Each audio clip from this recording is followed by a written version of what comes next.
Hello, friends. If you've ever signed up for something on the internet or registered an email address, for example, chances are you've had to create a password, which of course necessitates remembering said password. But there's another level of it that is becoming more common these days, where you get asked a security question or a series of security questions that only you can answer, and they give you, one of 5 or 10 choices, or you fill in your own answer and then that's your answer. It's very specific. But anyway, I was asked one of these questions recently, or I was asked to verify and re-verify, logging into an account from a phone that I hadn't logged in for a long time, or from a computer that I hadn't used for a long time, etc. And so, it trips these security questions because they want to make sure it's really you. So the question was, which kind of vacation do you like to go on? And then they list, 10 choices, vacation in the mountains, vacation hiking, vacation adventure of some kind, vacation by the ocean or the beach,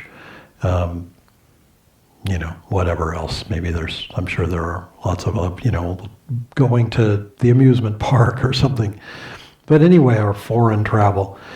Anyway, so I got to thinking about that question, and it struck me that if you think of some of the typical choices that people would make, so some people like to go to the mountains. They like to be at high elevation.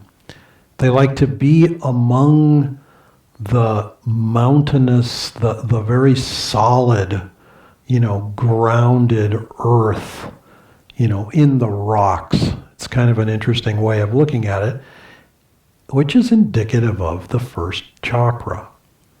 And there's nothing wrong with the first chakra, mind you. It's not like the first chakra is bad or worse than the second or third or whatever. It just happens to be, so where I'm going with this is, it struck me that we often gravitate to whatever it is that we need in life, and it's like we desire that. We feel the need for more of that in life. So what if your choice was to go to the beach, to be by the ocean, or to be by water, wherever that may be, some lake. We used to, in the Midwest growing up, the phrase was, go to the lake. Go to the lake. It's like it's all one word. Go to the lake. Going to go out to the lake. And, of course, at the lake was a boat, was swimming, was fishing, we got really lucky, it was water skiing. That was a really fun thing. A little bit rare. And we never had a cottage at the lake while I was growing up. But we would go places and, rent a little cabin or something, or go to relatives who did have a cottage at the lake, because in Minnesota that was very common. But there again, water, second chakra, fluid movement. In our world, more in adult years at Ananda, going to a lake wasn't so much an option, although there are some lakes at Ananda Village, some relatively small, kind of more like big ponds, but you can swim in some of them. But we would go to the river, which again is a different sort of water experience, but compelling and wonderful in its own way. Then, what if you like to go someplace, go skiing, go someplace in the mountains, but that includes the water element, such as, swimming in a pool or getting in a hot tub. I can remember skiing in the day and sitting in a hot tub at night looking up at the stars, and then going into the house and building a roaring fire in the fireplace. And that's a little bit like all three of the lower chakras. You start with the earth, you're in the mountains, you're in the water, you're building a fire.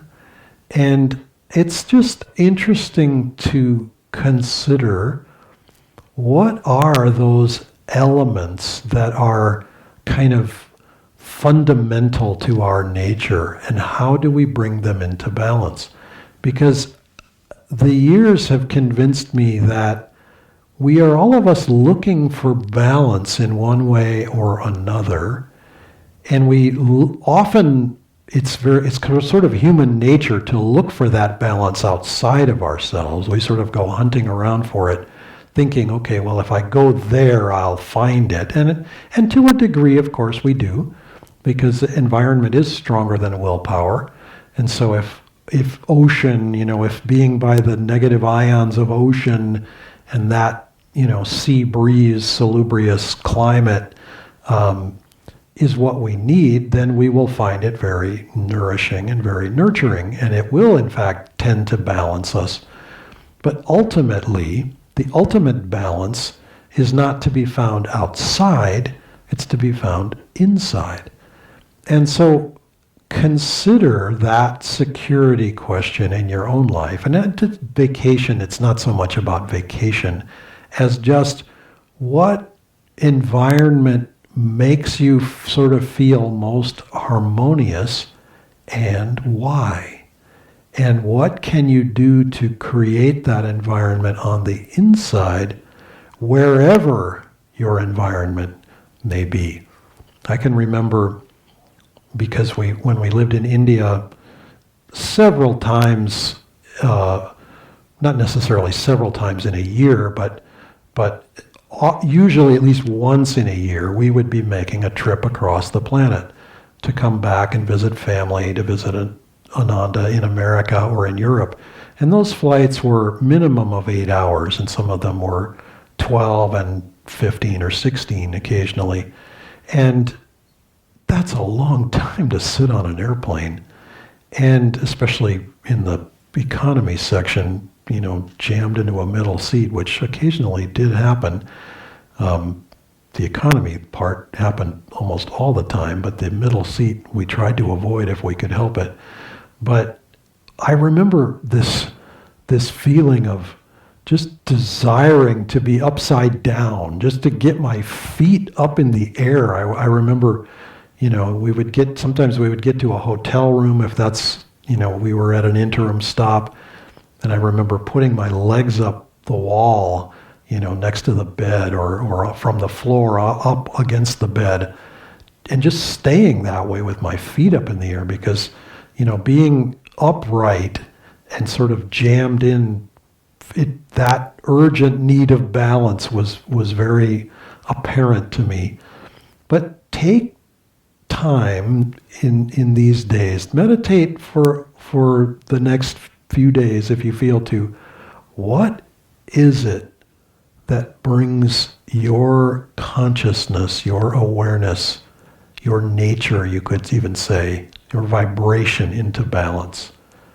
And yes, it's okay to try to find that outside, but then also look for what will balance it on the inside, because moving energy through the chakras like we do in Kriya Yoga, we can also focus on certain chakras more specifically in the practice, in some of the practices especially, and draw that balance, create more of that balance that will then express itself more in our outward life.